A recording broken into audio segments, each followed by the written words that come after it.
मिला है जिसमें सुख दुख के झमेले लगे रहते हैं। हर व्यक्ति के जीवन में एक ऐसा कठिन समय भी आता जब व्यक्ति निराश हो जाता है। ऐसे समय पर यदि धैर्य से काम लिया जाए और खुद को प्रेरित करके रखा जाए तो सफलता भी आपकी दहलीज पर दस्तक देती है। भगवान श्री कृष्ण ने श्रीमद्भागवत गीता जी के निर्मल ज्ञान प्रकाश से पार्थ की परेशानियों का तमस मिटाया था, जो अपने कर्म के फल के प्रति आसक्ति को नहीं छोड़ सकते। वे मार्ग से कोसों दूर हैं। अपनी इच्छा की शक्ति से अपने आप को नया आकार दें। अपने आप को कभी भी इच्छा से नीचा न होने दें। इच्छा ही आत्मा की एकमात्र मित्र है और इच्छा ही आत्मा की एकमात्र शत्रु है। जिन्होंने खुद को जीत लिया है उनके लिए इच्छा एक मित्र है, लेकिन यह उन लोगों का दुश्मन है जिन्होंने अपने भीतर आत्मा को नहीं पाया है। सर्वोच्च वास्तविकता उन लोगों की चेतना में प्रकट होती है जिन्होंने खुद को जीत लिया है। शांत मन में ध्यान की गहराइयों में आत्मा स्वयं को प्रकट करती है। स्वयं के माध्यम से स्वयं को देखकर एक आकांक्षी पूर्णता के आनंद और शांति को जानता है। कोई भी जो अच्छा काम करता है उसका कभी भी बुरा अंत नहीं होगा, न तो यहाँ और न ही आने वाले युग में।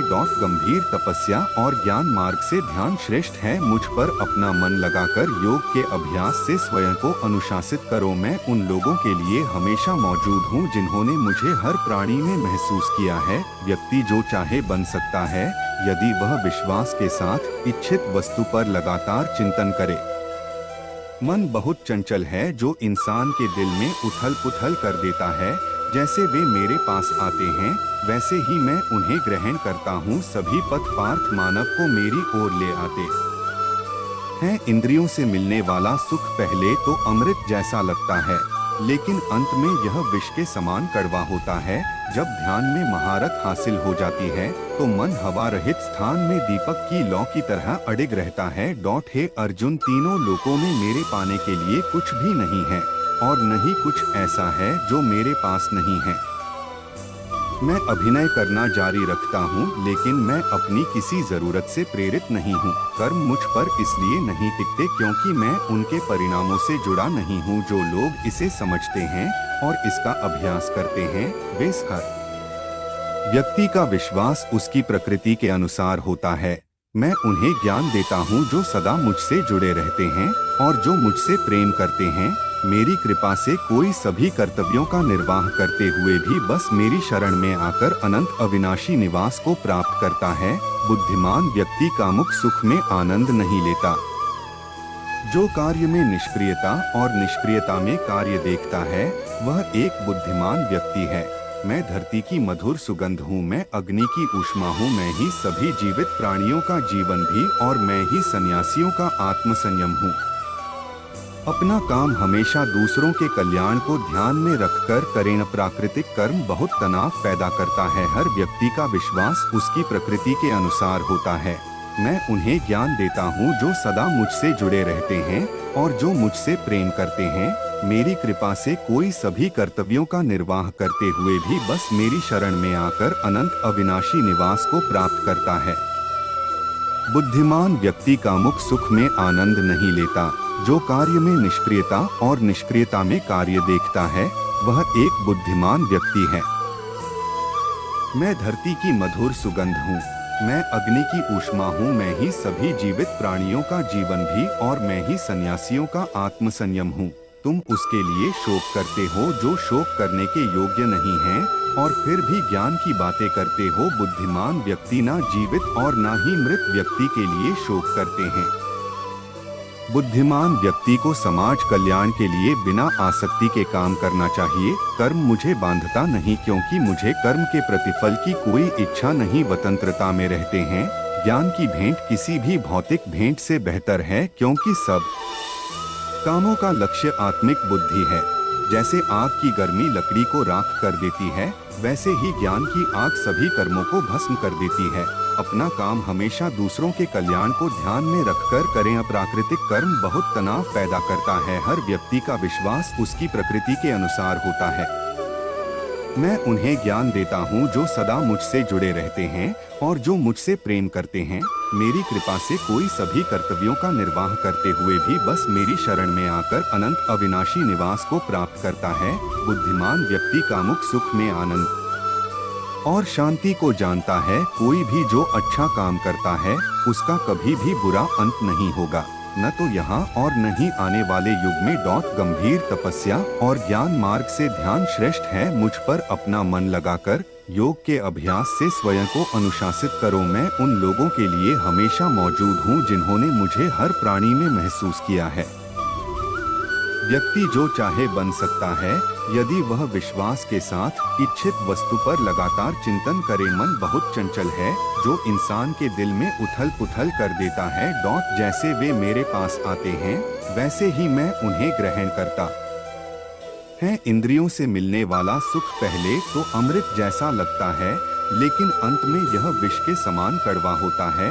जब ध्यान में महारत हासिल हो जाती है तो मन हवा रहित स्थान में दीपक की लौ की तरह अडिग रहता है। हे अर्जुन, तीनों लोकों में मेरे पाने के लिए कुछ भी नहीं है और न ही कुछ ऐसा है जो मेरे पास नहीं है। मैं अभिनय करना जारी रखता हूँ, लेकिन मैं अपनी किसी जरूरत से प्रेरित नहीं हूँ। कर्म मुझ पर इसलिए नहीं टिकते क्योंकि मैं उनके परिणामों से जुड़ा नहीं हूँ। जो लोग इसे समझते हैं और इसका अभ्यास करते हैं वे हर व्यक्ति का विश्वास उसकी प्रकृति के अनुसार होता है। मैं उन्हें ज्ञान देता हूँ जो सदा मुझसे जुड़े रहते हैं और जो मुझसे प्रेम करते हैं। मेरी कृपा से कोई सभी कर्तव्यों का निर्वाह करते हुए भी बस मेरी शरण में आकर अनंत अविनाशी निवास को प्राप्त करता है। बुद्धिमान व्यक्ति कामुक सुख में आनंद नहीं लेता।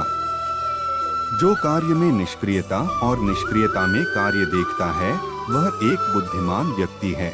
मैं धरती की मधुर सुगंध हूँ, मैं अग्नि की ऊष्मा हूँ, मैं ही सभी जीवित प्राणियों का जीवन भी और मैं ही सन्यासियों का आत्मसंयम हूँ। तुम उसके लिए शोक करते हो जो शोक करने के योग्य नहीं है और फिर भी ज्ञान की बातें करते हो। बुद्धिमान व्यक्ति ना जीवित और ना ही मृत व्यक्ति के लिए शोक करते हैं। बुद्धिमान व्यक्ति को समाज कल्याण के लिए बिना आसक्ति के काम करना चाहिए। कर्म मुझे बांधता नहीं क्योंकि मुझे कर्म के प्रतिफल की कोई इच्छा नहीं। स्वतंत्रता में रहते हैं। ज्ञान की भेंट किसी भी भौतिक भेंट से बेहतर है क्योंकि सब कामों का लक्ष्य आत्मिक बुद्धि है। जैसे आग की गर्मी लकड़ी को राख कर देती है, वैसे ही ज्ञान की आग सभी कर्मों को भस्म कर देती है।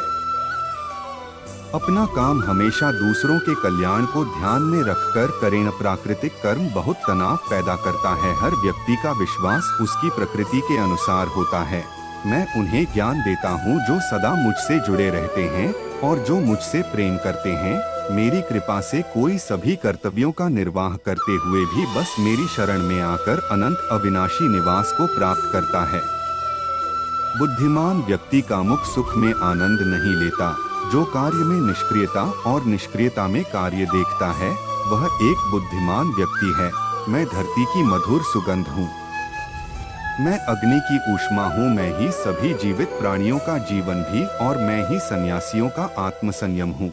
तुम उसके लिए शोक करते हो जो शोक करने के योग्य नहीं है और फिर भी ज्ञान की बातें करते हो। बुद्धिमान व्यक्ति ना जीवित और ना ही मृत व्यक्ति के लिए शोक करते हैं। बुद्धिमान व्यक्ति को समाज कल्याण के लिए बिना आसक्ति के काम करना चाहिए। कर्म मुझे बांधता नहीं क्योंकि मुझे कर्म के प्रतिफल की कोई इच्छा नहीं। कर्म योग वास्तव में एक परम रहस्य है। उसे नहीं बांधता जिसने काम का त्याग कर दिया है। अपने अनिवार्य कार्य करना निष्क्रियता से बेहतर है।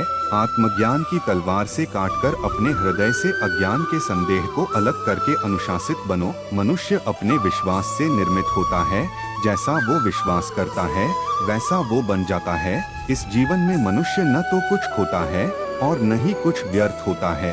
मन अशांत है और उसे नियंत्रित करना कठिन है, लेकिन अभ्यास से इसे वश में किया जा सकता है। केवल मन ही किसी का मित्र और शत्रु होता है। व्यक्ति या जीव का कर्म ही उसके भाग्य का निर्माण करता है। जब मानव अपने कार्य में आनंद खोज लेता है तब वह पूर्णता प्राप्त कर लेता है। नर्क के 3 द्वार वासना, क्रोध और लालच हैं। क्रोध से भ्रम पैदा होता है, भ्रम से बुद्धि व्यग्र होती है। जब बुद्धि व्यग्र होती है तब तर्क नष्ट हो जाता है, जब तर्क नष्ट होता है तब व्यक्ति का पतन हो जाता है। सदैव संदेह करने वाले व्यक्ति के लिए प्रसन्नता न इस लोक में है ना ही कहीं और। मन की गतिविधियों, होश, श्वास और भावनाओं के माध्यम से भगवान की शक्ति सदा तुम्हारे साथ है और लगातार तुम्हें बस एक साधन की तरह प्रयोग करके सभी कार्य कर रही है। ज्ञानी व्यक्ति ज्ञान और कर्म को एक रूप में देखता है, वही सही मायने में देखता है। प्रबुद्ध व्यक्ति के लिए गंदगी का ढेर, पत्थर और सोना सभी एक समान हैं। निर्माण केवल पहले से मौजूद चीजों का प्रक्षेपण है।